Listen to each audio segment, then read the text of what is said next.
Halo, di video kali ini kita akan langsung demo ya. Saya harapkan kalian juga mengikuti apa yang saya buat di sini supaya kalian juga merasakan, kalian juga mengetahui ya kira-kira seperti apa caranya. Nah, yang pertama yang harus kalian lakukan adalah kalian buat sebuah project seperti yang sudah sebelumnya ya. Kalian buat sebuah project, kalian bisa kasih nama project 1, project pertama, silakan gitu ya. Kalau di sini saya menggunakan project 1, ya lalu saya tidak mengganti nama dari main activity-nya. Saya juga sudah siapkan AVD-nya di sini. Kalau kita lihat AVD-nya ini, saya menggunakan minimal API 28 ya. Saya menggunakan AVD-nya API 28, tipenya adalah Nexus 4. Dia jalannya di Android 9.0. Nah, kalau dari minimum aplikasi saya, itu minimum SDK-nya adalah 28. Jadi, saya jalankan AVD-nya yang sesuai dengan minimumnya, seperti itu ya. Nah, lalu pada saat kita membuat sebuah project baru, kita akan melihat dua hal ini. Jadi ada main activity dan ada activity main.xml. Main activity itu tempatnya ada di sini, di Java, terus nama project-nya ya. Lalu di sini ada main activity. Nah, sedangkan activity main ini adalah tempat untuk layout-nya, jadi UI-nya gitu ya, UI-nya. Nah, kita bisa lihat ini activity main itu ada di dalam folder res, lalu layout. Nah, di sini. Nah, activity main dan main activity ini berhubungan. Kita lihatnya dia berhubungan dari mana? Kita buka ke main activity, kita lihat di sini. Set content view itu dia mengarahkan ke r.layout.activity_main. Nah, activity_main itu adalah ini. Ya, jadi dua hal ini berhubungan. Nah, biasanya kita memang akan lakukan dengan mendesain dulu baru kita isi programnya seperti apa. Nah, kita default ya, kita pilih yang empty activity, maka programnya isinya hanya hello world seperti ini. Ini kalau kita jalankan, kita juga akan melihat ada tulisan hello world ada di bagian tengah. Nah, seperti ini. Ya. Nah, di sini dia menggunakan layoutnya adalah constraint, makanya kalian bisa lihat ada garis-garis ini ya, garis tanda panah ini. Nah, itu tandanya dia menggunakan constraint. Di sini kita juga bisa lihat komponen tree-nya. Jadi di dalam constraint dia ada tag view. Nah, kita akan gunakan dua ya, tag view dan button di sini. Nah, kita lihat aja di sini ya. Kita bisa lihat di sini, ini adalah bagian desain. Bagian sini, kita bisa split juga seperti ini. Sebetulnya, ya. Kalau di bagian desain, kita bisa lakukan drag and drop. Drag and drop. Misalnya saya mau tambahkan button di sini. Nah, ini bisa kita lakukan. Ya, ini bisa kita lakukan.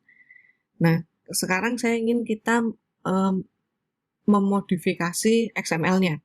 Jadi kita ke split atau ke code, ya, boleh juga. Nah, yang perlu kita lakukan perubahan pertama kali adalah di sini. Android X sampai dengan constraint layout itu kita ganti dengan linear layout. Ya, kita ganti dengan linear layout. Otomatis pada saat kita ganti constraint layout, penutupnya di sini juga dia akan menggunakan linear layout. Oke, lalu layout width-nya kita samakan dengan match parent. Layout width itu ini ya, besaran dari linear layout sendiri itu apakah full gitu ya, full dari kiri ke kanan atau tidak gitu. Nah, layout head-nya kita juga kasih match parent.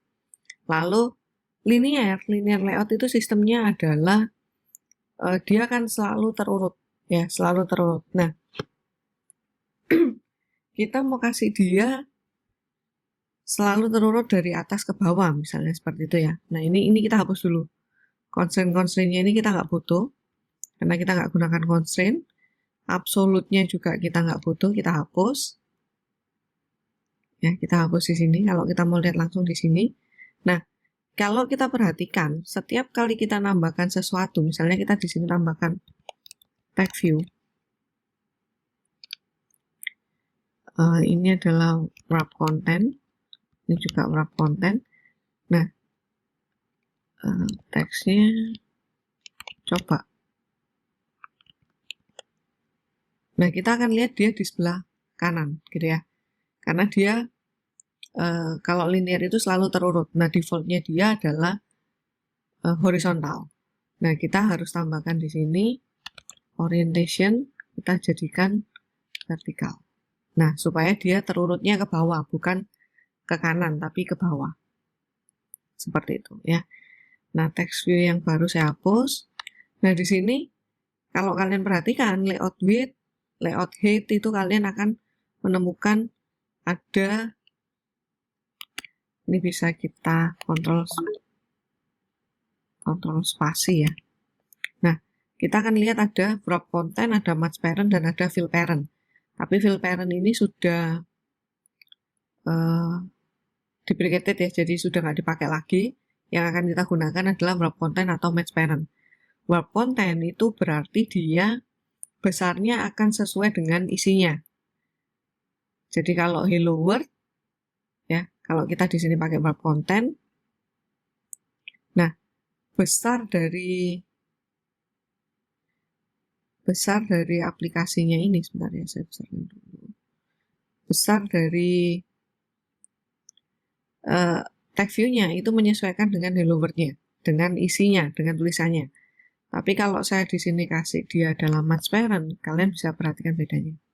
Nah, besarnya sesuai dengan parent-nya. Parent-nya apa? Parent-nya adalah linear layout. Nah, linear layout kan dia full ya. Dia full. Kalau saya kasih margin di sini, misalnya margin right, ya saya kasih 30 dp. Nah, dia juga akan mengikuti di sini. Ya, seperti itu. Jadi, dia menyesuaikan. Nah, ini boleh kita kasih wrap content, bisa boleh kita kasih match parent. Nah, seperti ini. Nah, lalu yang perlu kita lakukan biasanya adalah kalau kita mau mengambil dia ke dalam activity, berarti kita harus melakukan sesuatu, gitu ya. Kita harus memberikan nama ke dalam masing-masing bagiannya. Nah, tag view ini misalnya kita kasih nama nih, ID, ya. Saya kasih ID, lalu kita pilih yang plus, karena kita mau nambahkan ID baru. Plus text view 1, misalnya seperti itu ya. Nah, terus yang di button ini kan sudah ada Android ID button. Nah, ini kita ganti button tambah, misalnya seperti itu ya, button tambah. Nah, lalu yang mau kita buat apa di sini? Yang mau kita buat adalah misalnya pada saat button itu diklik, maka saya akan memunculkan sebuah angka, gitu ya. Saya akan memunculkan sebuah angka. Nah, untuk melakukan programnya, ini sebetulnya bisa kita jalankan. Bisa kita jalankan kalau kita coba.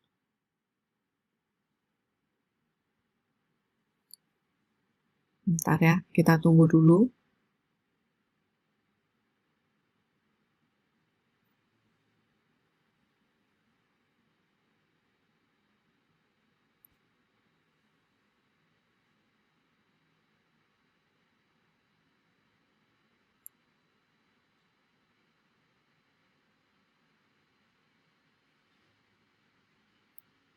Nah, kalau kita coba button ini, dia belum berfungsi. Kenapa? Karena kita belum kasih fungsi di dalam buttonnya sendiri.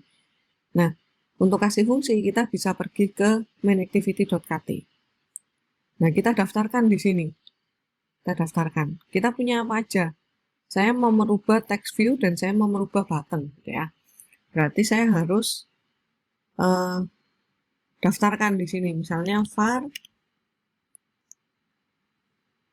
saya boleh pakai var, boleh pakai file gitu ya, terserah kita. Jadi misalnya saya punya underscore tag view 1. Saya isi dia dengan tag view. Nah, saya isi dia dengan tag view ya.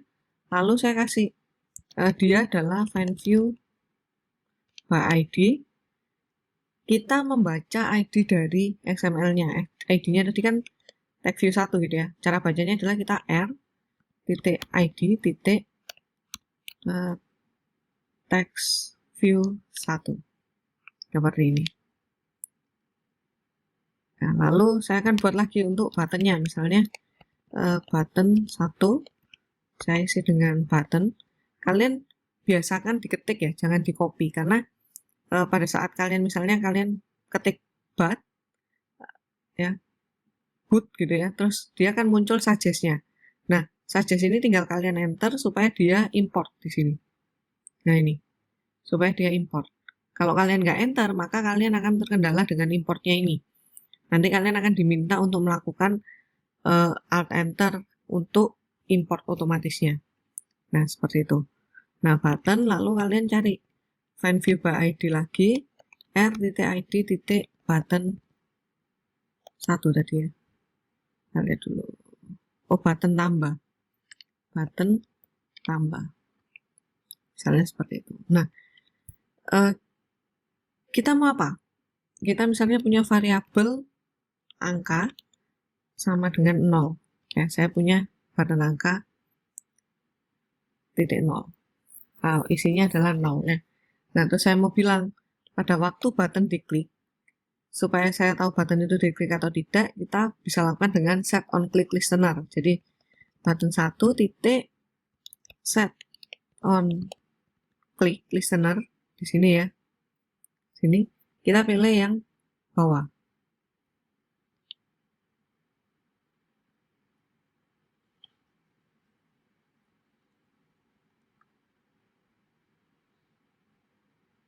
Oke.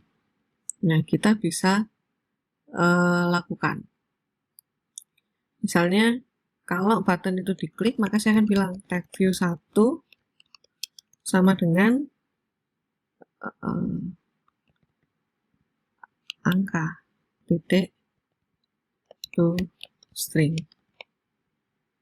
Misalnya seperti itu. Nah, tag view 1 saya mau ngisi dari segi teksnya. Saya bilang tag view 1 titik text ya, isinya adalah angka to string. Nah, kalau kita coba jalankan,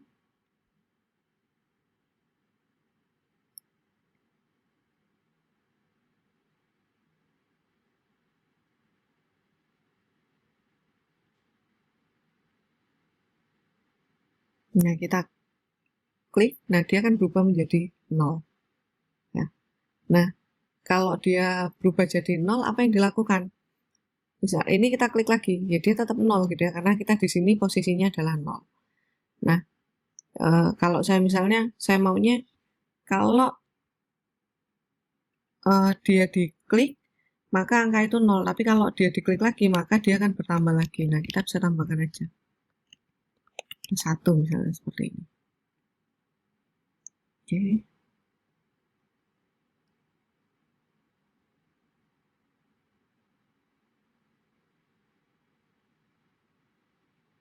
Nah, kita bisa klik 0, kita klik 1, 2, 3, 4, dan seterusnya gitu ya. Jadi dia bisa otomatis kita manfaatkan. Oke, jadi kalian sudah kenal tag view, kalian sudah kenal button ya. Nah, sekarang kita akan coba, kalau tadi kita sudah tahu life cycle-nya seperti apa, kita akan lihat apakah life cycle itu sudah benar dan sesuai gitu ya. Nah, untuk mencoba itu kita bisa tambahkan di sini. Ini kalau kita perhatikan ini sudah ada on create-nya. Ya, tinggal kita buatkan yang lain. Jadi misalnya kita buatkan on start. On start, kita enter ya. Kita enter di sini supaya dia otomatis. Lalu kita buatkan log. Log, kita enter, jangan lupa titik D. Nah, kalau nggak di enter, nanti saya cobakan ya. Saya hapus importnya dulu. Kalau nggak saya enter, misalnya saya ketik seperti ini, D, terus saya kasih misalnya life cycle. Jadi life cycle ini adalah tag-nya. Lalu saya kasih on start dijalankan. Nah, ini akan merah. Nah, merah ini supaya dia import, kalian bisa arahkan ke sini. Kalian bisa alt enter, ya. Atau kalian bisa paling mudah memang alt enter gini ya. Sorry. Ya, kontrol atau alt enter, sesuaikan dengan ini, dengan Windows-nya ya, alt enter. Biasanya di situ kan ada suggest-nya. Lalu kita akan buat juga on resum. On resum, dia akan jalankan log.d. Kalau sudah ada, dia nggak perlu kita import ulang gitu, jadi bisa kita langsung gunakan. Life cycle on resum dijalankan. Lalu saya buat lagi on restart. On restart, saya kasih log.d, life cycle on restart dijalankan. Lalu on stop, log.d, life cycle on stop dijalankan. Ya, nah tag MSG ini nggak perlu diketik ya. Kalau kalian perhatikan kan dari tadi saya tidak melakukan pengetikan tag atau MSG. Jadi ketikan biasa nanti itu akan muncul sendiri. Ini kalau kita arahkan ke sini, dia juga nggak bisa diedit di sini. Ya, kita lihat lagi ya. Misalnya ini saya mau buat on destroy,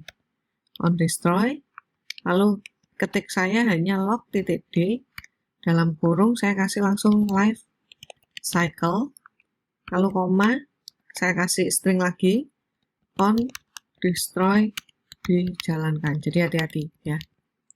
Hati-hati pada saat kalian meniru. Sudah ada on start, on resum, on restart, on stop. Oke, kurang on pause ya. Kita tambahkan on pause di sini. On pause. Nah, saya kasih juga log D, life cycle on pause dijalankan. Oke. Nah, apakah kita perlu melakukan pemanggilan di sini? Enggak, gitu ya. Karena tadi sesuai yang tadi saya bilang, life cycle dari activity itu seperti itu, gitu. Jadi, tanpa kita lakukan pemanggilan pun, ini akan jalan. Nah, kalian coba jalankan aplikasinya.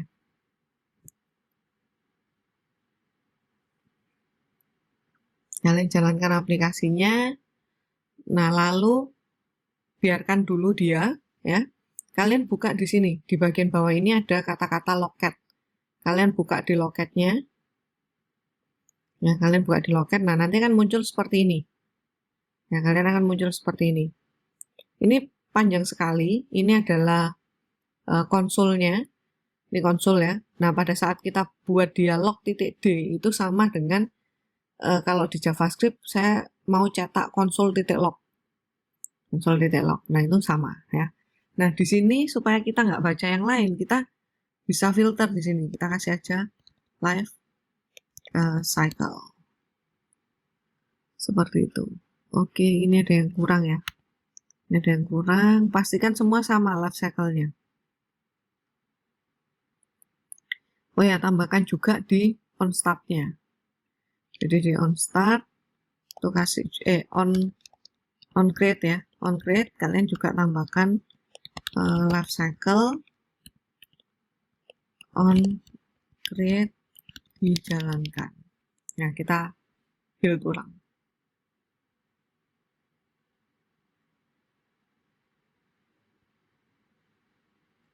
Oke, ini saya clear dulu. Nah, pada saat program itu jalan, dia akan jalan seperti ini. Ini sesuai urutan gitu ya. on create, on start, dan on resum. Statusnya seperti itu. Nah, pada saat saya button jalankan, button diklik gitu ya, dia tidak akan menjalankan apapun di sini karena posisinya dia activity-nya tampil sebagai interface ya, user bisa melakukan interaksi, posisinya ada di resum. Seperti itu. Nah, karena kita belum belajar dialog ya, kita belum belajar dialog, kita nggak akan bisa tampilkan dia ke on pause, jadi posisi pause ya, posisi hanya sebagian yang nampak. Tapi kita bisa lakukan dengan kita bisa coba langsung dengan on stop gitu ya. Jadi kita tutupi dengan activity yang lain. Activity lain itu dalam artian misalnya saya punya activity di dalam programnya, itu bisa juga gitu ya. Atau activity di luar aplikasi yang sudah kita bentuk. Jadi kalau misalnya saya tutup seperti ini, ya, otomatis apa? Tampilan dari aplikasi kita itu tidak berhubungan dengan user. Nah, di situ dia statusnya adalah stop. Ya, makanya di sini jalan dia on pause, on stop. Nah, kalau kita buka lagi misalnya, kita buka lagi di sini, nah dia kan jalankan on stop. Setelah on stop ya, dia akan jalankan on restart, on start, dan on resum. Jadi sama dengan ini tadi. Nah, dari on stop, dia akan jalankan on restart, on start, dan on resum. Posisinya kembali di sini. Jadi kalau dia tertutupi sebagian, itu dia masuk di pause. Kalau dia tertutupi keseluruhan, atau kita nggak bisa lihat lagi activity-nya, nah itu dia akan masuk di stop. Posisinya adalah hidden. Jelas ya? Jadi, kalau kita mau mengenalkan kembali gitu ya, misalnya kalau ini tadi misalnya saya kasih di on start ya, saya kasih di on start.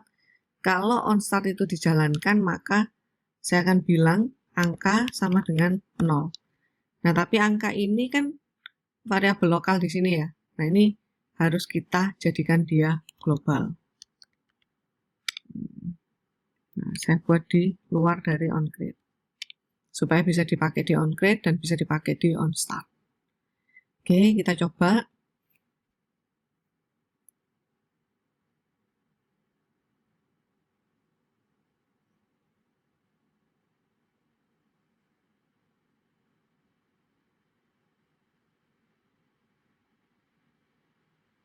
Nah, on start jalan ya.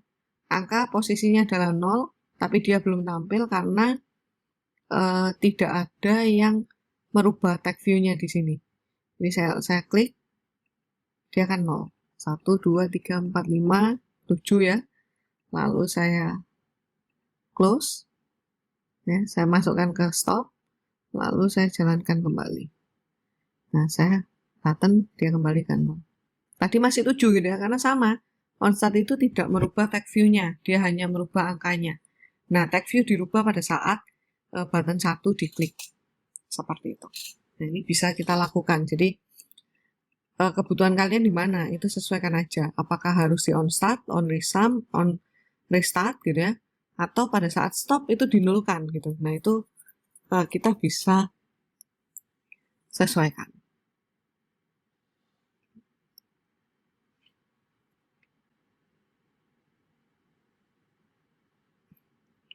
Oke, silakan kalian coba. Nah, kalau kalian ada masalah atau kalian menemukan error pada saat kalian mencoba, silakan kalian diskusikan di media komunikasi yang sudah saya siapkan. Oke, seperti itu mungkin demo kita hari ini ya. Kita nanti akan coba lebih jelas lagi di latihan. Ya, semoga kalian semakin paham bagaimana membuat sebuah project.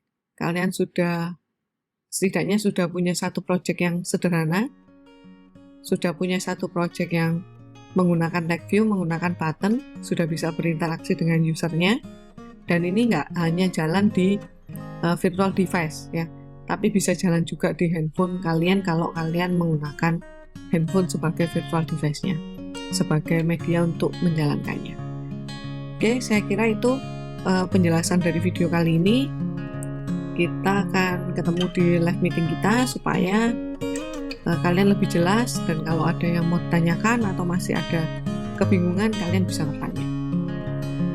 Oke, terima kasih semuanya sudah memperhatikan, dan semoga kalian tidak menemukan error yang susah gitu ya, tapi hanya mungkin typo atau kesalahan ketik aja.